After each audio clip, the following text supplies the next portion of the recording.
made it. We made it through the shortened week. At least that is for me. So I'm gonna stop acting like everyone else had a short week just because I wasn't here on Monday. Doesn't mean y'all weren't around on Monday. But still, we've made it. Whether it's a 4 or 5 day week for you, I'm glad you're here. Just look around. Just make sure you understand. You're still here. We're still making it. We're still surviving. Good to see you all. As usual, it is a Friday, so you got to get your drinks out. And if you guys follow any of the posts that are on the page, you would see that I've relapsed. Come on, bro. What do you think is gonna happen? Another monster, Rio Punch. It's one of the few. Oh damn it! I opened it before I got it in the koozie. That's not good. It's not gonna work out that well. I did it out of order. Don't you hate when you do stuff like that? You're supposed to crack it open and then do it.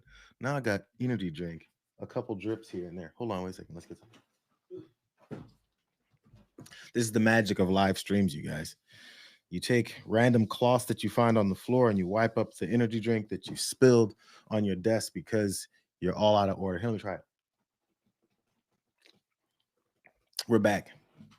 So get your drinks, get your inebriation materials together. We've got a lot to talk about today. I mean, as usual, things going on. It is Friday. Hey, I noticed Dan from the internet, friend of the show. What's up, Dan? I hope you hang around long enough.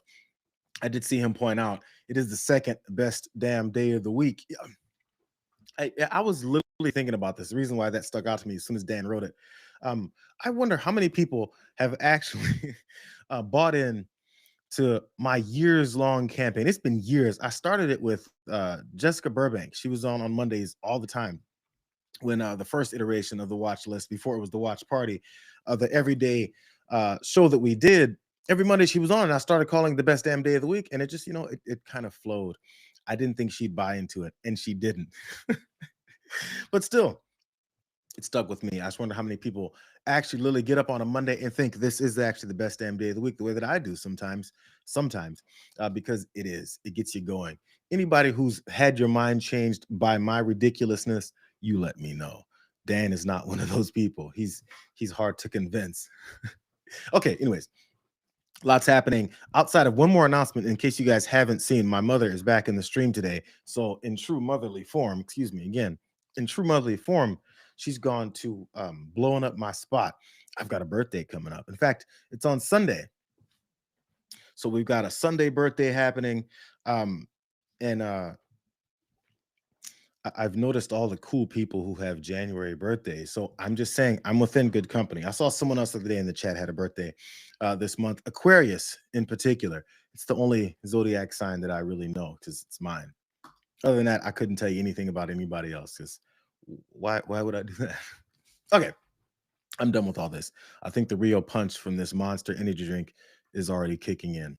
Let's kick in with some starters. You guys know sometimes I like to do some starters. Sometimes it's on a Monday, sometimes it's on a Friday. I feel like it should land on Fridays just to get things going a little bit more.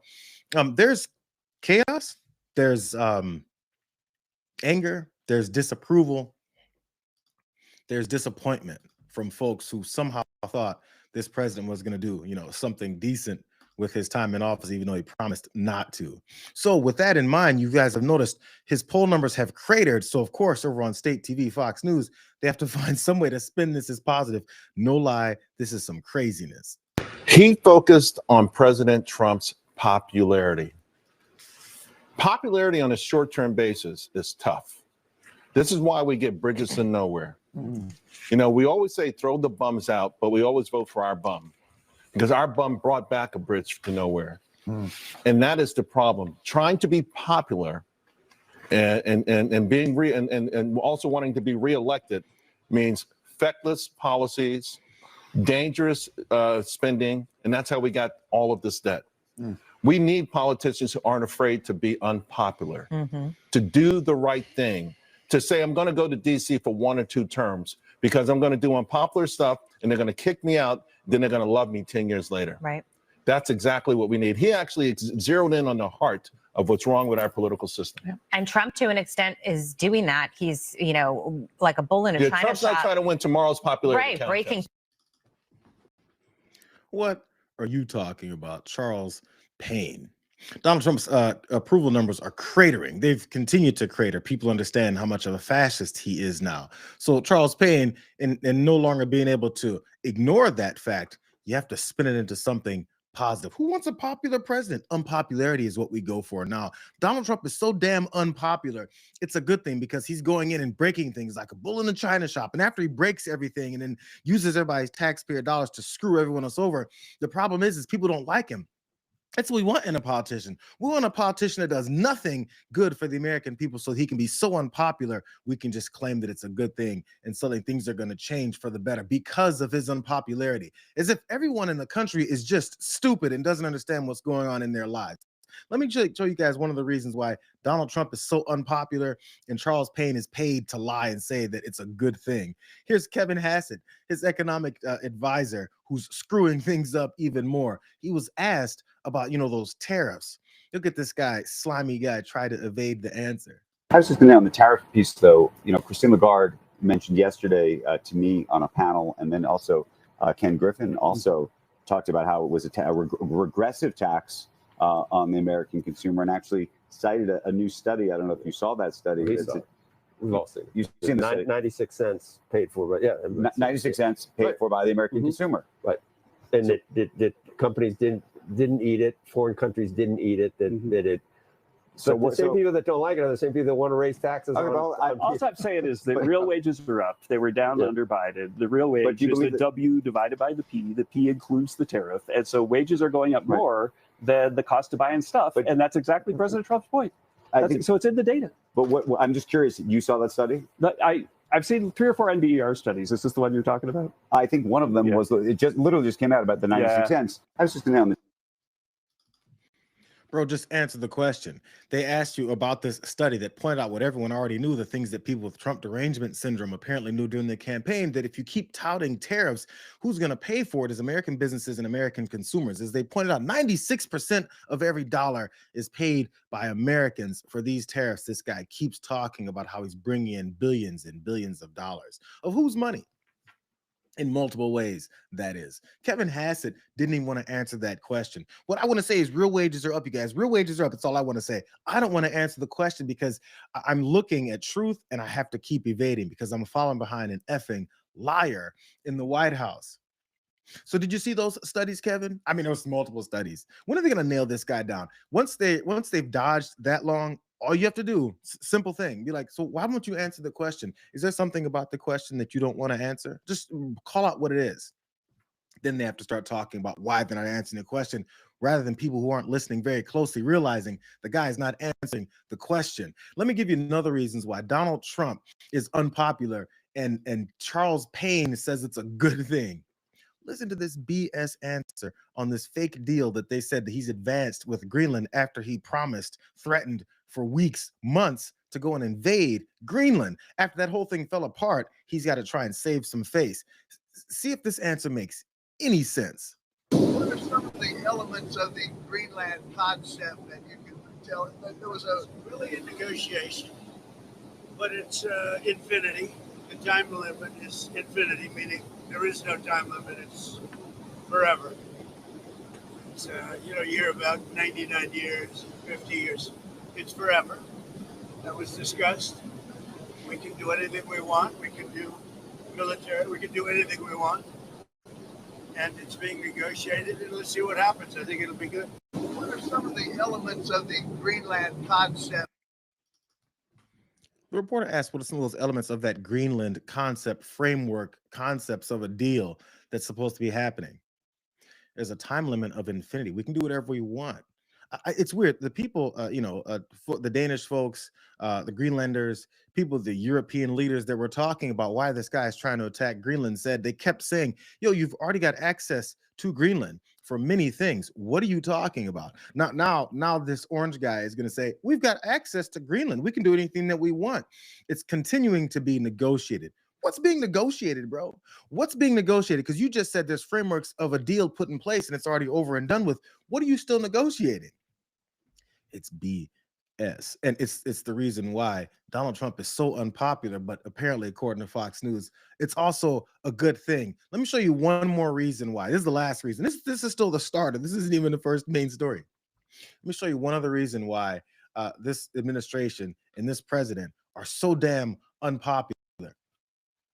Homeland Security Secretary Christine posted this. This is what she wrote. Homeland Security investigators and FBI agents arrested Nakima Levy Armstrong, who played a key role in orchestrating the church riots in St. Paul, Minnesota. And she's been charged with this crime. Religious freedom is the bedrock of the United States. There's no First Amendment right to obstruct someone from practicing their religion, except for all those, Klansmen and Proud Boys that run up into churches and interrupt Black folks when they're in church, firebomb them, kill folks like that, and we don't do anything else about it. But still, this is the main crux of it. Look at the image that was posted of one Nakima Levy Armstrong. This is from the Department of Homeland Security secretary. She's being led away in handcuffs, and the ICE agent or law enforcement official there is blurred. Pretty standard picture outside of, their push for this whole thing. So you may ask yourself this one question if you've looked at multiple posts from this.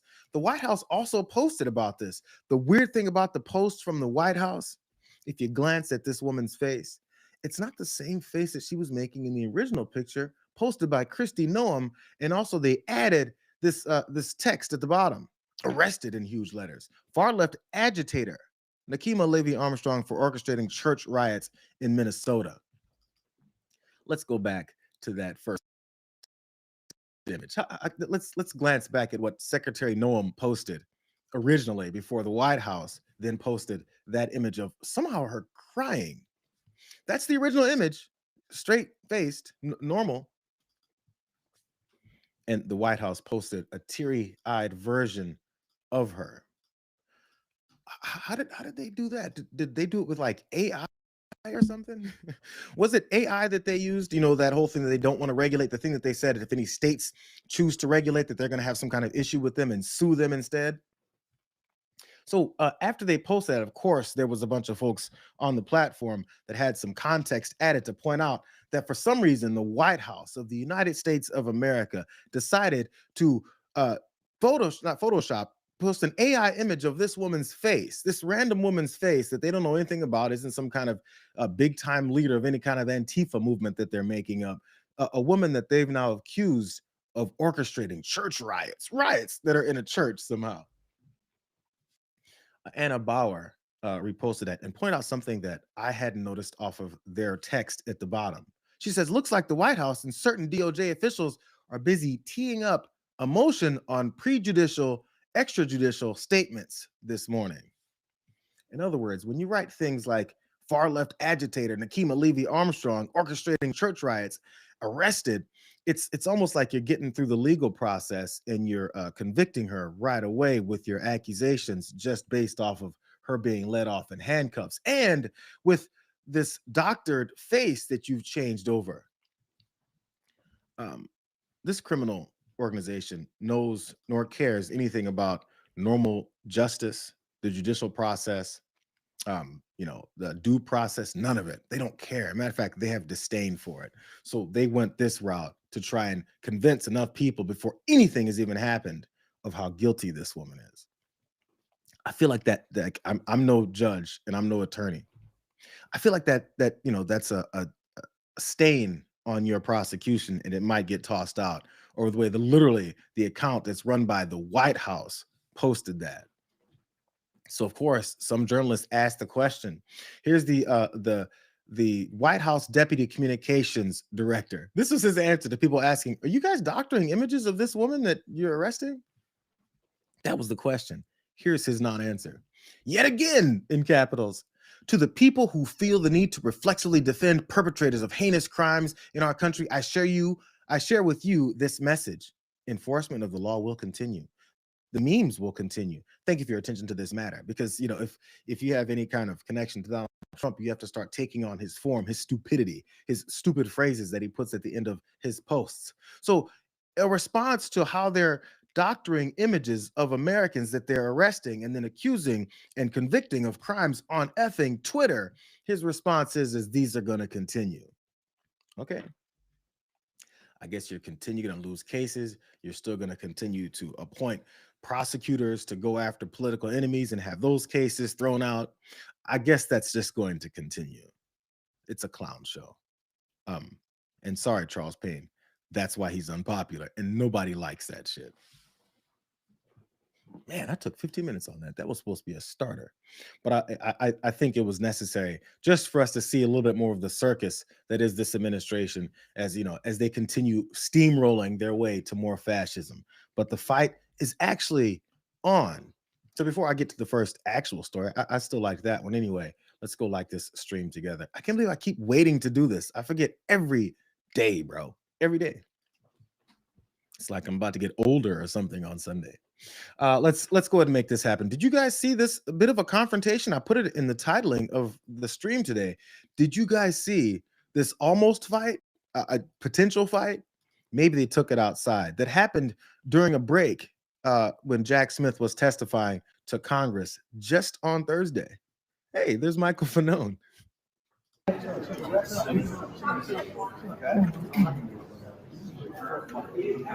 All have our trade.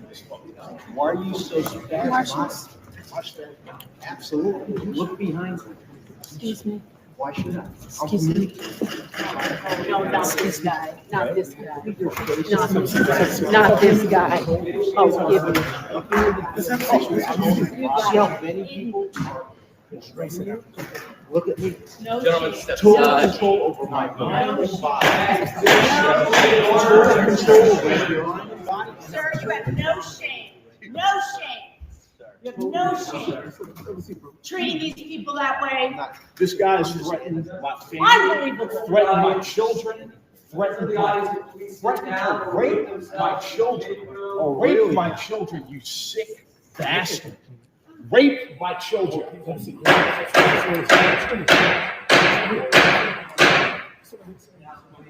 touch me. Do not look. Michael Fanone being Michael Fanone. That was in the congressional testimony for Jack Smith that happened on Thursday, and Michael Fanone got into it with this bald-headed figure that was still sitting there in the front row, and it was kind of extended. I didn't really know who this guy was, but before we really figure that out, before we get to identifying, here's the angle from that guy's perspective. I think someone was sitting right next to him and recorded it, and we got a lot more audio of that exchange between these two.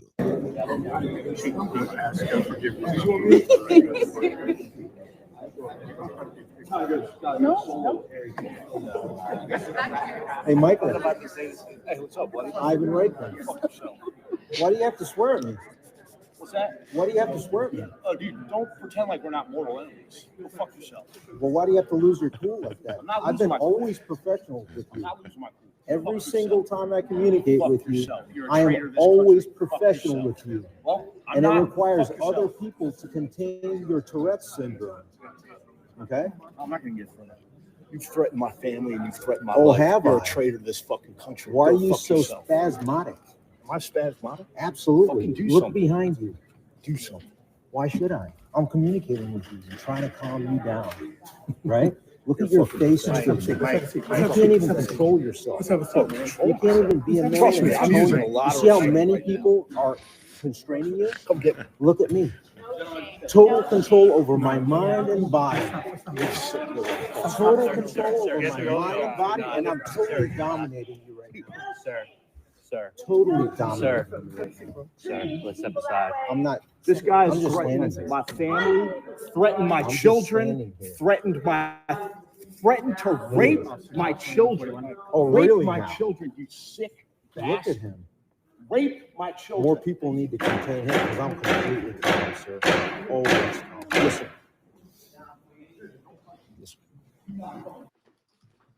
So that was directly from the other guy's perspective. It was his camera because what he needed to do was have a moment.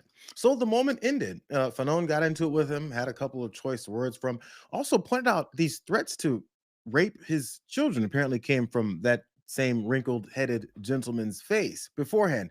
Again, I hadn't heard about it. That's what Michael Fanone said.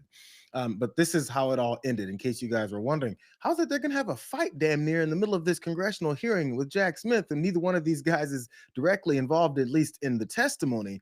Of course, Michael Fanone is, a Capitol police officer that was in the middle of the January 6th rioting, that uprising that Donald Trump unleashed his foot soldiers on the Capitol to take part in. And so he's there, obviously, for these reasons. But this other guy, I guess he came out on top. As you can see, he was trying to agitate folks.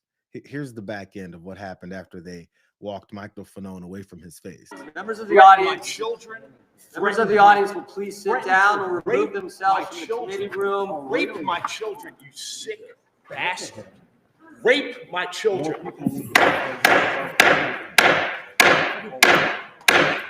Sit down, please.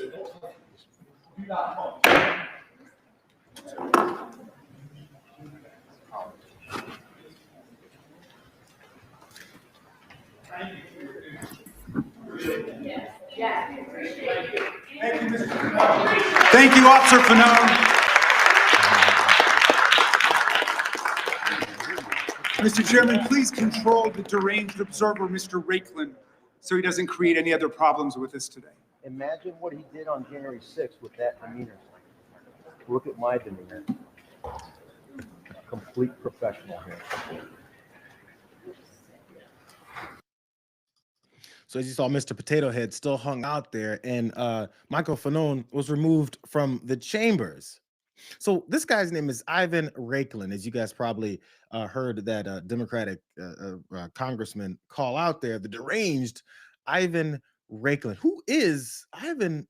I really didn't know. I mean, his face looked a little bit familiar, so I had to go see. This is where his connections come. He's apparently a right-wing activist, a Trump loyalist. I think someone said he was pardoned for taking part in the January 6th things. He was intricately part. Here's some of it. He apparently gave birth to the, quote, Pence card theory. He gained notice after he originated this theory where he asserted that then Vice President Mike Pence could legally block certification of the 2020 election results, which then, of course, led to Donald Trump saying, oh, that's a great idea. And in the form that happened was here. After he came up with that theory, because, you know, Donald Trump takes any kind of illegal action and suggestions to heart. On December 16th of 2020, Rakeland tweeted that theory to Trump. And then after that, Trump retweeted it. And ever since then, obviously, legal minds have discredited that BS, because who is this guy? Like, for real. He's apparently some former Army officer who's now taken on to doing things like this. He's also a conspiracy theorist promoting this deep state rhetoric that we always hear about. He's promoted this range of conspiracy-laden narratives involving claims of that deep state working only against conservative interests, you know, because that's how this country's always been run.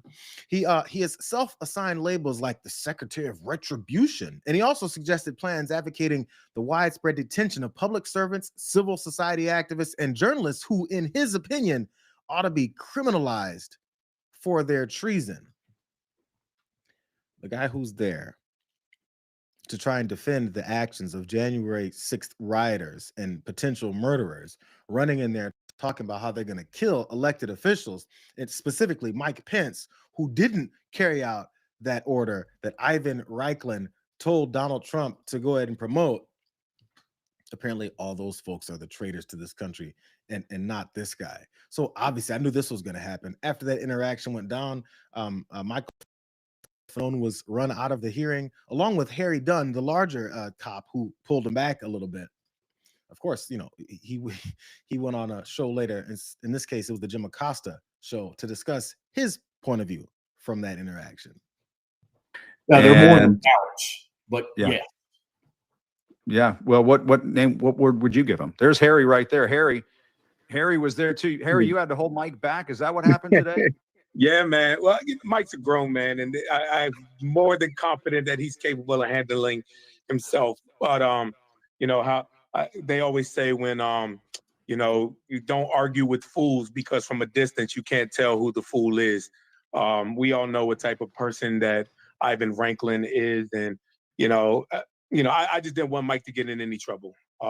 You know, I care about him. I love him. That's my brother, and I'll always be there for him. But it was actually for Ivan's protection more so.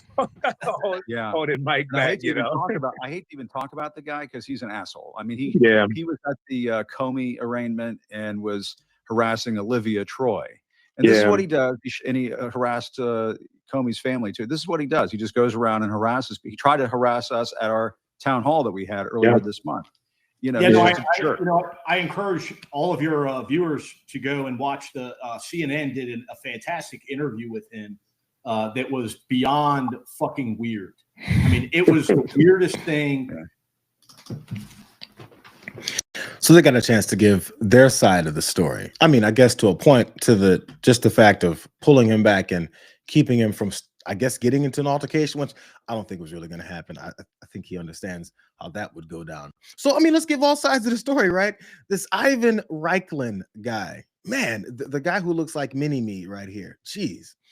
He ran over to Steve Bannon's show and had a platform to reveal what his objectives were, and it's not surprising. I was just there attending to basically analyze what Jack Smith was going to do and speak about and see how the Republicans were going to treat him as a witness. And then I saw immediately that the 4 key witnesses on what I call the January 6th Fedsurrection cover-up committee that Pelosi utilized, Fanone, Dunn, as referenced by Troy Nehls, were sitting present. So during the break, I ended up sitting in the middle where I normally sit, right behind the witness, in order to gain more attention on the actual hearing. Because most people don't have the stamina wherewithal to watch a hearing, but sometimes when I'm there, it increases viewership, hopefully. And I saw Mr. Fanone and I put my hand out. You saw the entire exchange. I put my hand out and I said, Michael, Ivan Reichland. And he immediately went into meltdown mode. I don't know, maybe there needs to be a new verb known as Fanoning out, because he clearly has no dominion over his emotional state. He's a danger to society. He's already, I mean, he was a danger on January 6th. Imagine this, if he acts in this manner in a professional hearing in the halls of Congress with total disregard, not only of the hearing, but he also effectively assaulted the female U.S. Capitol Police officer that was trying to restrain him, along with his 3 colleagues, if you will, or cohorts in the Fedsurrection.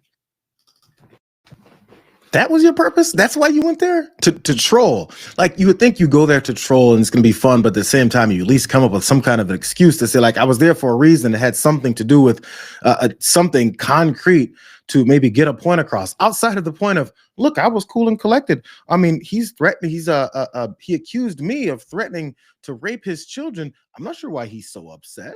I was there cool, calm, and collected. I mean, what's the difference? It's the objective to think that it's strictly everything. I want you guys to remember this.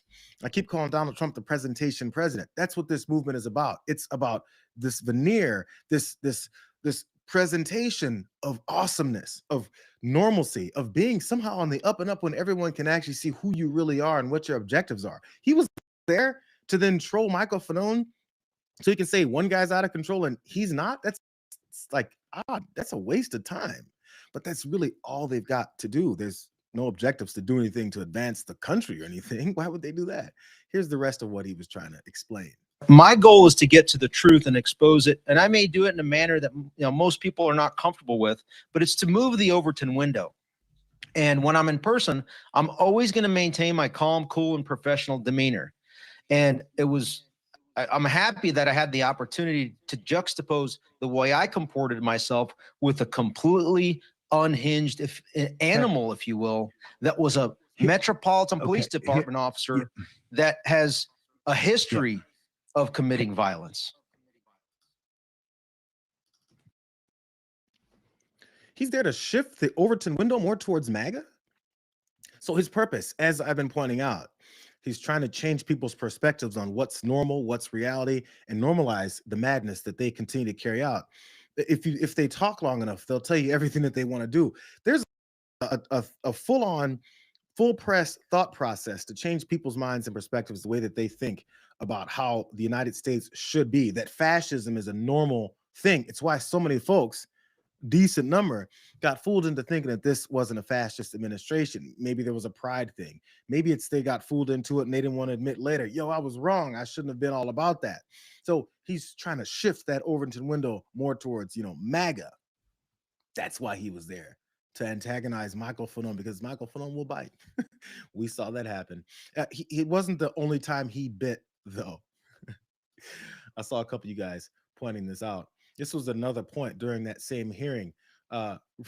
Representative Niels here, as you see, was speaking directly to these Capitol officers, and Fanone had a response. You'll see it. I would like to quickly address the police officers of January 6th. Mr. Dunn, Mr. Fanone, Mr. Gonell, Mr. Hodges. I'm a member of the new select committee to actually examine what happened that day. And I can tell you, gentlemen, that the fault does not lie with Donald Trump. It lies with Yogananda Pittman and the U.S. Capitol leadership team. We know they had the intelligence and there was going to be a high propensity for violence that day. Claim my time, yeah. You will be in order. The time belongs to the gentleman from Texas. We've had some disruptions already. We don't need that. Let the gentleman may continue. We know the Capitol leadership team, specifically Yogananda Pittman, had the intelligence and there was going to be a high propensity for violence that day. I would like to quickly address. No one really cared what Niels was trying to say there. Like, really, no one cares. I mean, what stood out, of course, was Michael Fanone and his, the throwback coughing as you cuss someone out moment. And I'm sure we all heard it. And it was also threw them off a little bit. How dare you do such a thing? I want you guys to remember the administration and this movement, this MAGA movement that we're dealing with, and how they like to talk about how, when Donald Trump flicks someone off at a Ford plant for calling him a pedophile protector, when he tells them, go fuck you every time, when he cusses folks out, when he goes on rants about Somalia and his racist tendencies, his mindsets, his bigotry, none of that apparently is beyond the pale. But, when it comes to someone saying something like, go fuck yourself, somehow that's something that really throws them off, and man, they just can't recover. So of course, Reichland was still on with Steve Bannon, and man, his feathers were ruffled. Explain to me, just get the timeline when Nels has done a deep dive investigation of this. And Nels, I think, is like a former sheriff or police officer. He's a very serious guy. I think he's not going to run this time. His twin brother, I think, is going to run for his seat, but he's a very serious guy, particularly on police activity. And he's done a deep investigation of this. When he specifically called him out and said, hey, it's the Capitol Hill Police got a lot to answer for here. And Fanone basically said F off and didn't hide it that much. Why was Fanone not removed? Why was he not removed immediately from the room? You can't do that in a congressional hearing. I've never seen that happen before. I expected for him to be removed and not to return after he had that interaction with myself, because it took many to restrain him. U.S. Capitol police officers came up to me and said, hey, sir, I said, I'm fine. I'm just standing here. I tried to be professional with him, and then I sat down. And he continued to escalate. And then when he went after and disrupt, and that's a clear disruption. Had I done that, that would have been an instant removal of me out of the room and an immediate arrest. I heard that was during a break, so I'm not sure how much of an interruption it was to the proceedings. But I mean, point taken. I figure if an altercation is about to start, you have to probably clear, the potential for that to escalate. I understand all that, but somehow they're so hurt over, I can't believe he used that word. I mean, I can't believe he would say such a thing. Decorum. We need some normalcy and civility in this country every once in a while. Everything they say is a lie. Everything that they try and claim that they're clutching their pearls over is bullshit. They don't really believe any of that stuff. They just, kind of talk about things. And then again, like they're pointing out, all they're trying to do is shift people's mindsets into thinking all of this, their belief systems are normal. They're not. It is not. But the main thing, something stuck out to me when Steve Bannon was talking about, he said that Troy Niels, the guy that Fanone coughed and cursed out there, he's a serious guy, man. He goes through some serious investigations. Troy Niels is a serious investigator. Former cop, man, this guy is always all over things. The way that he approaches every situation is based on his own mindset and, the way that he believes things. I mean, that is until he's wearing a Trump-themed tie and standing in front of a bunch of reporters. This is from a couple years ago. And, drops to his knees for Donald Trump. Everything that we do in the House of Representatives should be in the best interest of getting Donald Trump reelected. This guy right here, motions to vacate, justified or unjustified. We don't have time for that right now. That's what Steve Bannon thinks is a serious investigator, a great former cop. I mean, the guy, he thinks for himself. Here's another flashback. I love playing these clips. I know I just played them like 2 weeks ago, but I love playing these clips because this is effing embarrassing. There's no question he's the leader of our party. So now he's got a mission statement. His mission and his goals and objectives, whatever that is, we need to embrace it. All of it. Every single word. If Donald Trump says jump 3 feet high and scratch your head, we all jump 3 feet high and scratch our heads. That's it. Why would anyone trust an elected official who says his entire being, his point for being here, is to jump 3 feet high and scratch his head because Donald Trump told him to? Wow. I want to point it out every time. His family must be ashamed of him.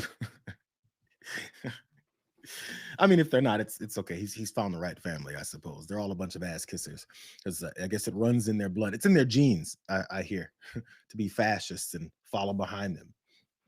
Okay, I'm done with that. Let's move on to something else. But pause one more second before I move on to more things.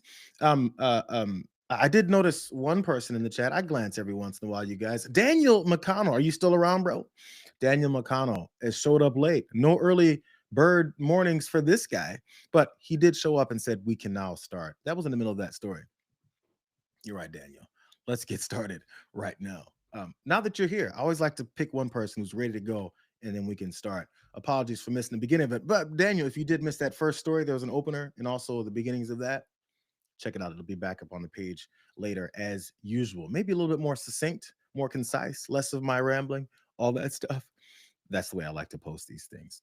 Also, May Money in the Building. I did see it. Thank you for the super chat. And also, I want to send you good vibes for your loss. I did see what is that you posted about. I had seen that you had posted previously on Instagram and weren't feeling good either.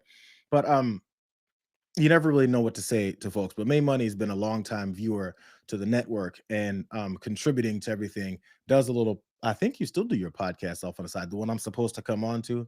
I keep teasing and talking about it because you guys are going to eventually hold my feet to the fire and make me do that. I'm not dodging you, May. I'm not dodging you. I promise.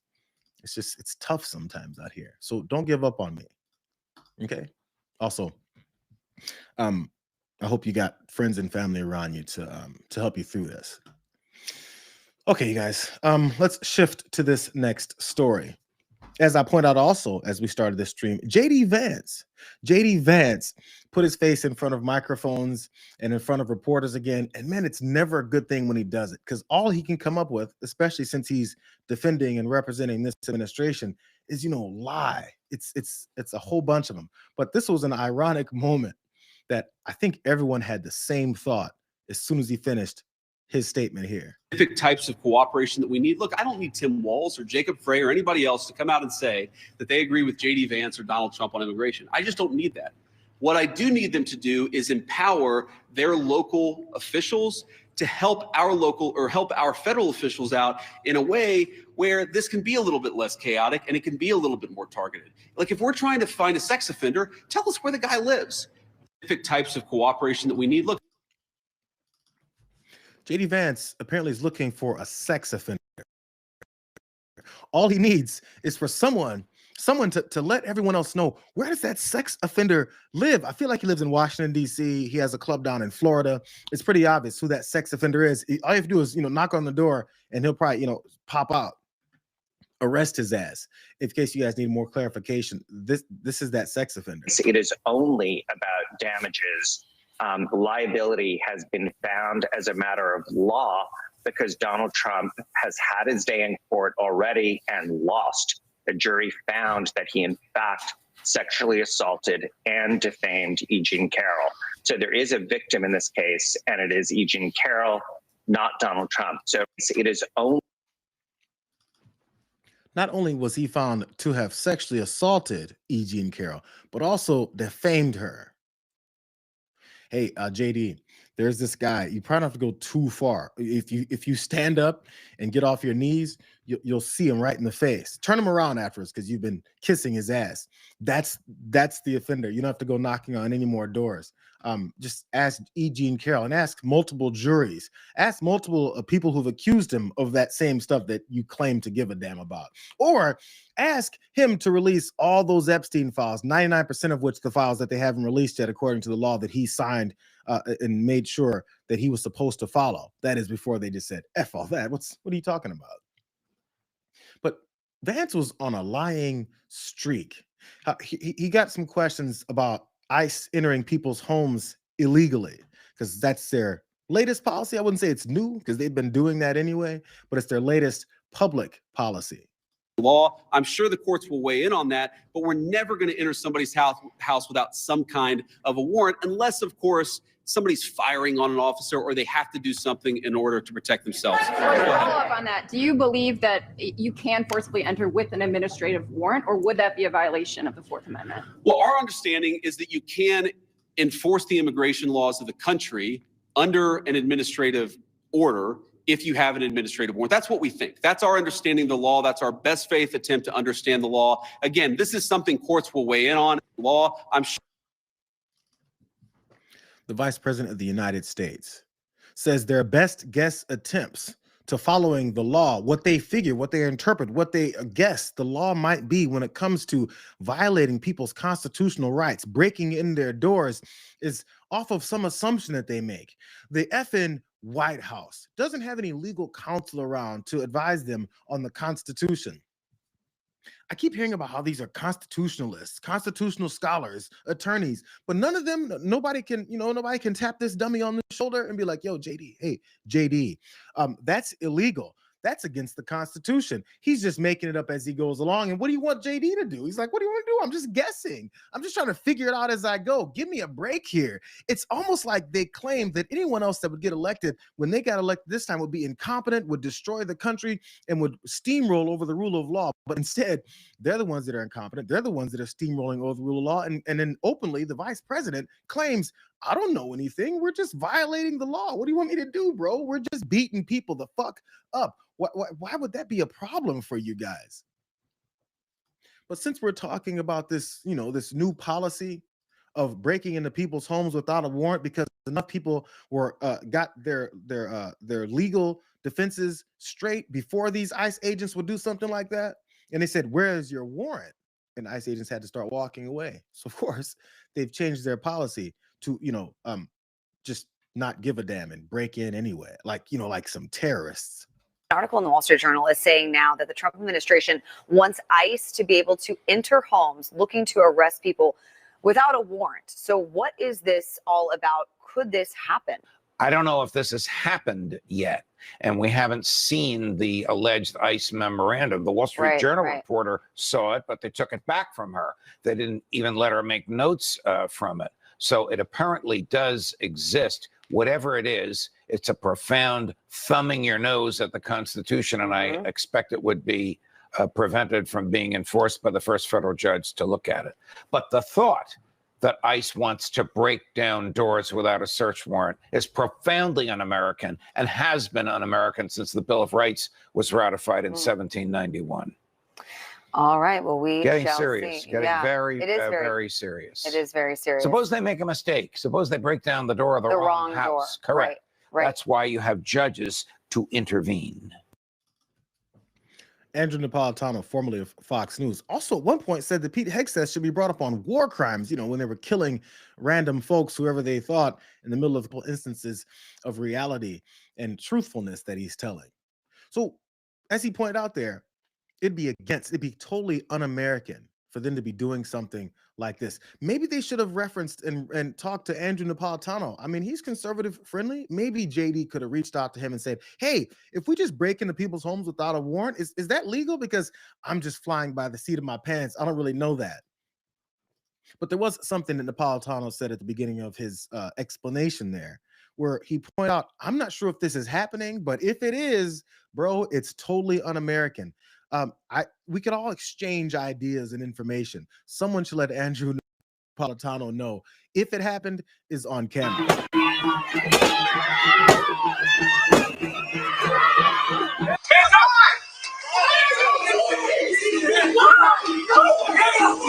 What warrant?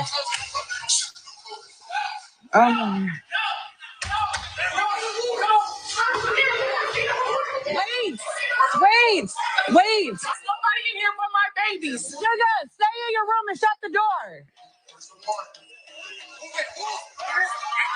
Get back.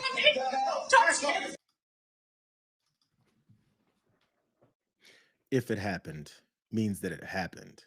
What are we going to do about it? Call it un-American? Get upset?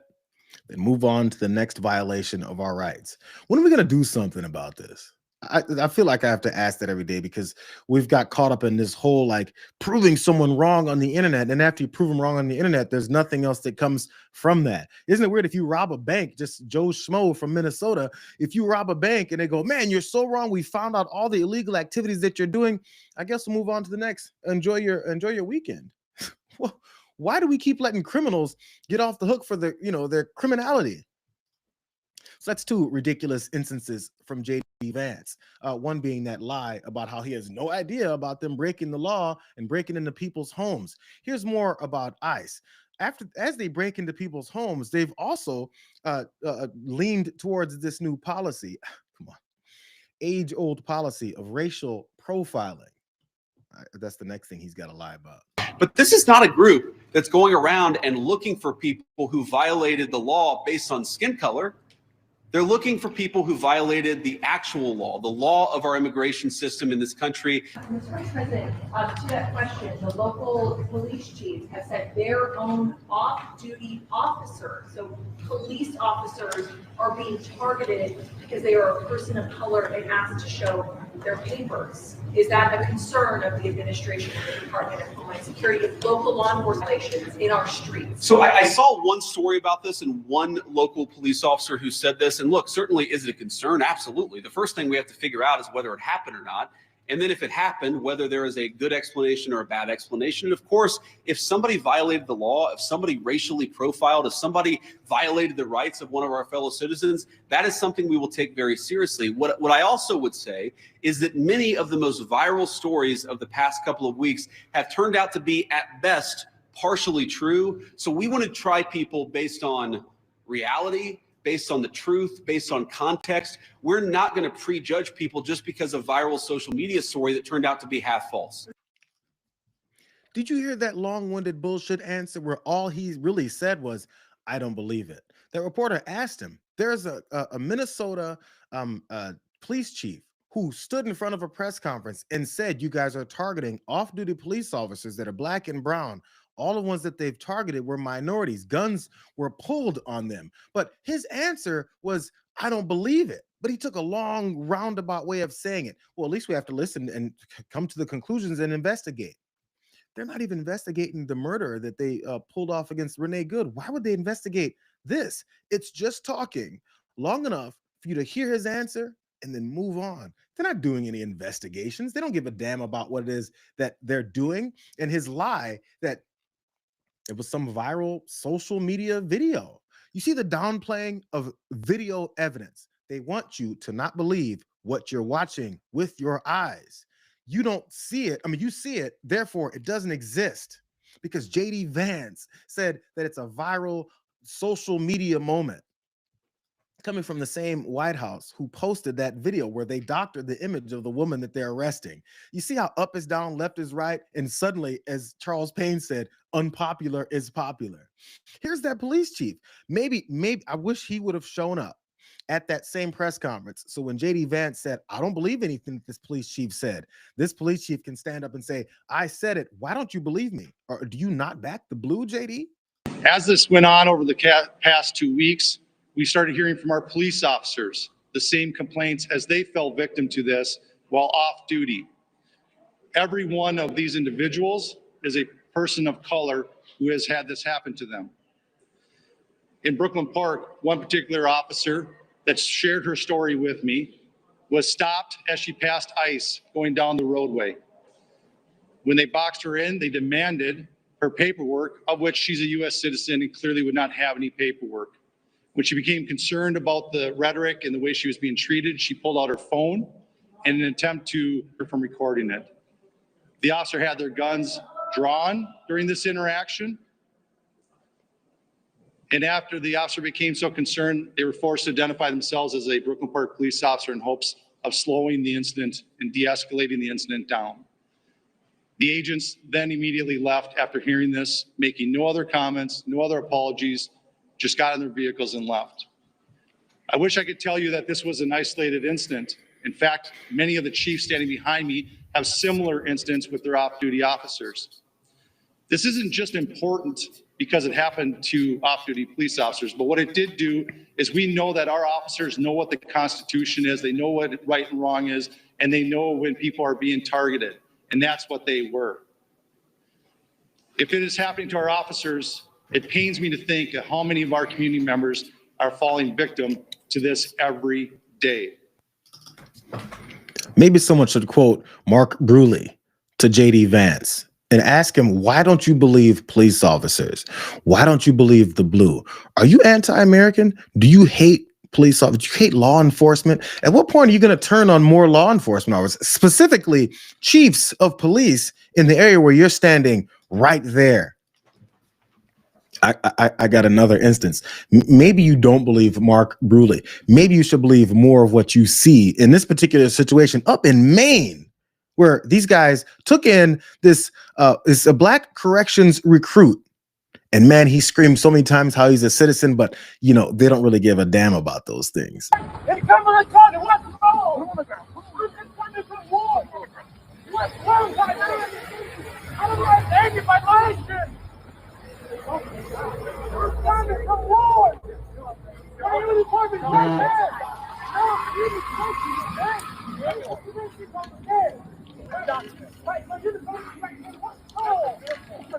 ICE and Homeland Security say they are targeting the worst of the worst criminal illegal aliens across Maine. We're being told one story, which is totally different than what's occurring or what occurred last night. The book and the movie do not line up. According to the sheriff, one of the people detained was a corrections officer recruit. The sheriff says the recruit passed the background check and was legally authorized to work. This is an individual that had permission to be working in the state of Maine. The sheriff raised concerns about how that arrest was handled. Witnesses say the vehicle involved was left running after the arrest. Folks, that's Bush League policing. So while ICE has described the goal of the operation, they haven't given us any more details about this specific detainment. But there's another sheriff up in Maine, though. Bush League left the car running, took a United States American citizen, snatched him around as he pointed out how he's a citizen. And also he's a part of law enforcement. I mean, he's a corrections officer. I'm not sure how much that really fits in. A corrections recruit.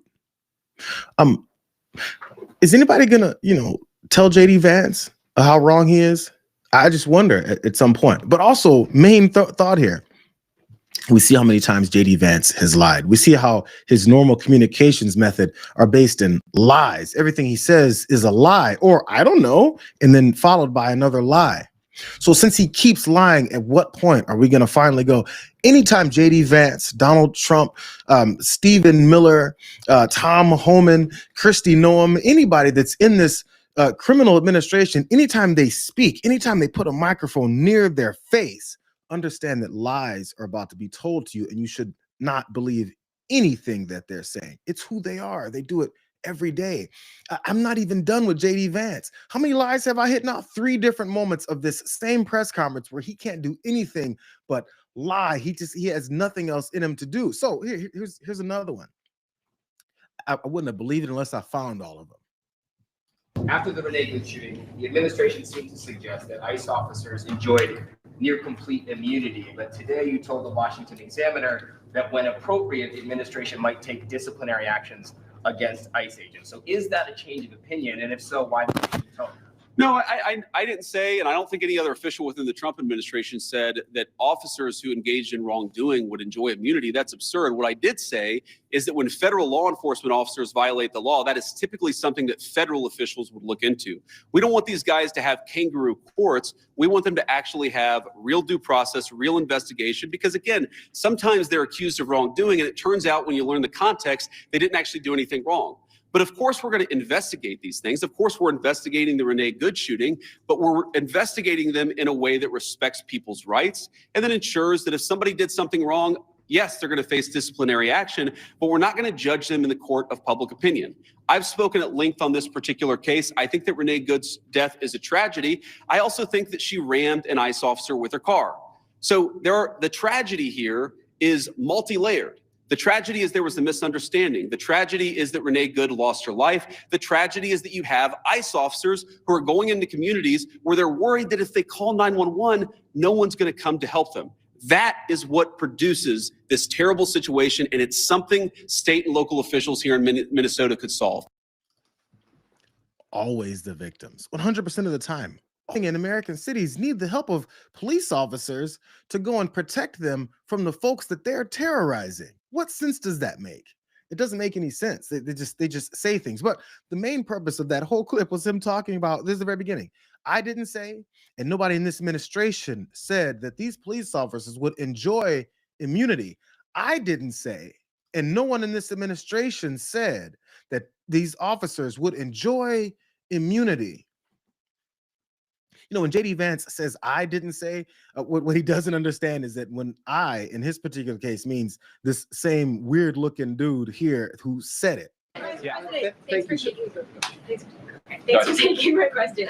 So the head of Minnesota's investigations agency says that the U.S. Attorney's Office has essentially cut off the state investigations agency's access to the investigation. What is the precedent for that, and why shouldn't the Minnesota officials on the ground have access and evidence to work on this investigation? First of all, I wish the state officials in Minnesota would investigate why you have so many people who are using their vehicles and other means to actually interfere with a legitimate law enforcement operation. The precedent here is very simple. You have a federal law enforcement official engaging in federal law enforcement action. That's a federal issue. That guy is protected by absolute immunity. He was doing his job. The idea that Tim Walz and a bunch of radicals in Minneapolis are going to go after and make this guy's life miserable because he was doing the job that he was asked to do is preposterous.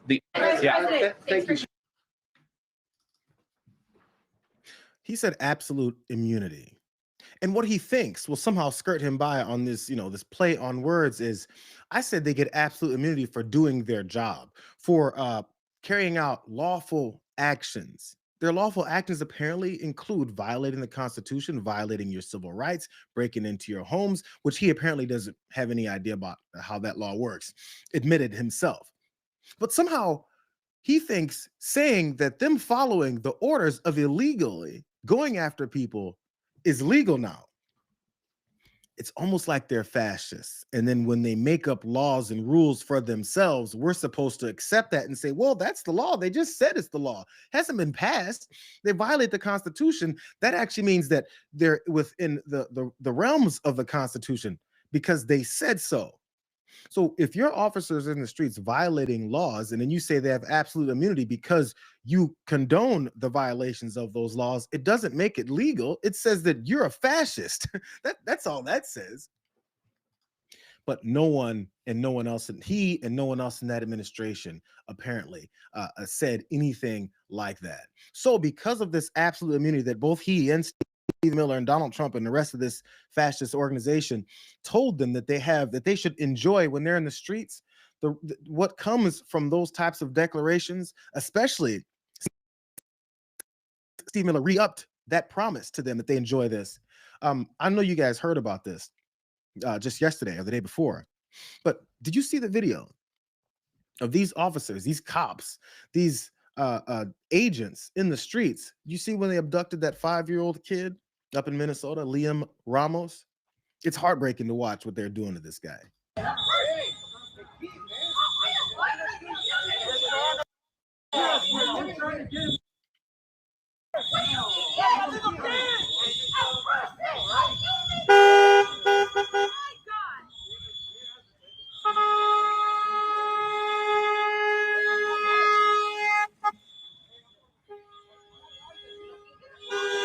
Where's your humanity? Where's your humanity? That's a kid. That is a child.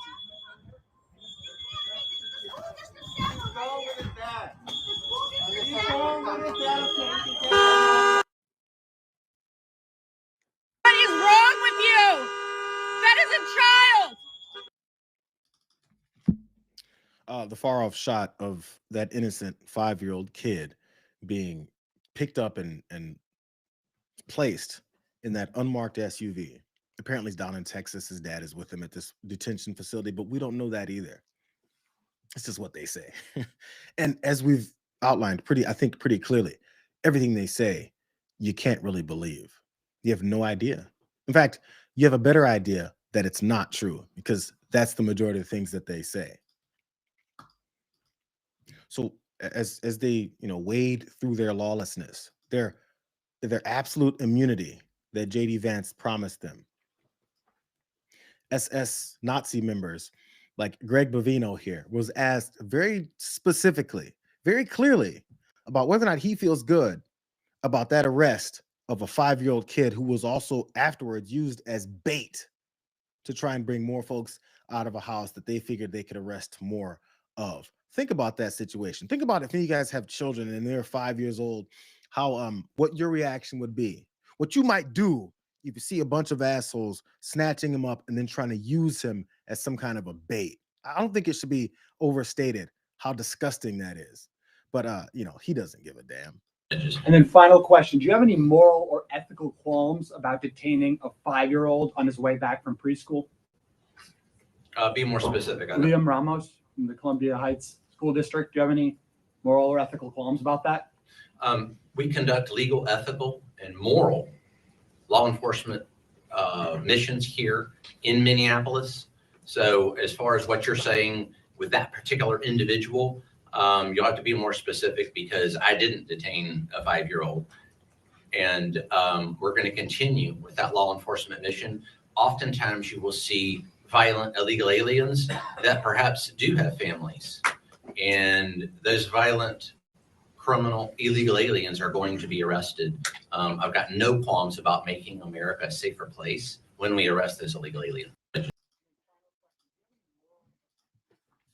He got to the actual answer at the end. I have no qualms. I have no moral issues with arresting 5-year-olds because he's a Nazi. He'll put 5-year-olds to death. He'll put them in detention centers that I just talked about yesterday, abuse them, that deprive them, that don't give them a place to sleep, eat, no clean water. It's like imprisoning children. So no, he has no qualms. We already knew the answer. I'm just glad he was honest. But every time he steps in front of a microphone, he's pretty honest about it. The thing is, though, I feel like the one remedy to this entire problem, since we've got liars in here running this whole organization, is to maybe do something about it. I keep saying maybe we should do something about it. Alexandria Ocasio-Cortez gives us that glimpse into something that we should do. I don't think it's going to happen because there's too many, people that are afraid of doing it to do what she suggests. But you obviously believe ICE should be abolished, but there are many in your party who are not going that far. Is that a problem for you? I think any step in the direction of reining in and cutting the funding of an agency that is attacking U.S. citizens, that are kidnapping 5-year-olds, that are using them as bait to open doors, and that are privately circulating that they can violate everyday Americans' constitutional rights by busting into their doors, they deserve to be defunded. I'll take any step in that direction. Are you friendly? It's pretty simple. It's very simple. Why would you continue to fund an organization that is terrorizing Americans in the streets? They defunded USAID. They defunded, they tried, I'm not sure to the degree, but they tried to defund SNAP programs. They're quick to defund things that help people. But it's supposed to be controversial to point out that you should defund, eliminate, abolish an organization that's attacking Americans. And no, they didn't just start attacking people in this administration. They've just taken it in front and center and taken fatigues and long guns in the middle of people's streets and start kicking in anybody's door. That's the only difference. They've always been abusing folks that are here on undocumented statuses or are here legally. This has been happening for multiple presidential administrations. That's what ICE does. We didn't just hear abolish ICE from all these radical leftists since Donald Trump came into office. We've been hearing it from the radical leftists, as they keep calling folks, even many Democrats, when they've been doing this for years. They highlighted it enough that maybe more people will start realizing it. But, people like Jacob Fry up in Minnesota, which I was giving him all these props, man. I'm so mad I did now. Dude flipped real fast after saying, ICE, get the F out of Minneapolis. And then by the time they got on Fox News, dude was talking about how he doesn't want to abolish ICE. How are you going to get them the F out of Minnesota if you don't want to abolish them? How would they still be able to operate in your state, as you said you want them to, and then also get out at the same time? We always get to see, the degrees of courageousness that our elected officials are willing to go to. I'm glad Alexandria Ocasio-Cortez is still on the right side of abolishing ICE before they then go attack more 5-year-olds. Like right now, before they go to making that normal. I'm over. I had a whole extra story to do that I'm not even going to do. It was the Jack Smith stuff. I think you guys saw it. A lot of testimony, a lot of back and forth questions and anger. But you know what? I thought it was important because Jack Smith revealed a lot of things that we already knew, and I think we began to forget. I'm not going to do it on Monday. It'll be too old by then. Oh well, sometimes you lose a story or two. Anyways, that's it for a Friday. I know some of you guys probably already took off to go over to TDR for a Friday show. I appreciate you and I love you. Maybe you guys let them know if you guys show up at TDR, let them know to come back. These stories that they missed will also be up on the channel as usual. So happy Friday, everyone. I appreciate you all. 4G Production 79, thank you. They say have a wonderful birthday weekend. Step away from this evil chaos. I'll try. I told you guys 2 weeks ago that I was going to fix my Corvette. It's not fixed yet. I did something wrong. I'm fixing it. I'm retracing some steps. It's just a small thing. It almost got fired back up. I did a deep dive. I took half the damn engine off and fixed a gasket in the middle of the engine. So just so you guys know, this is not just a light-hearted endeavor, but it's gonna get going. I promise you that. Maybe that'll be my birthday endeavors. I'll update you guys on that later. Anyways, have a good weekend, everyone. Enjoy your days. Hope all the drinking and the smoking didn't do too much to throw you off from your responsibilities. Thank you, May Money, as well. Love you too. Happy birthday. Feel better, please. I'll come on at some point. Anyways, see you guys later. Have a good week.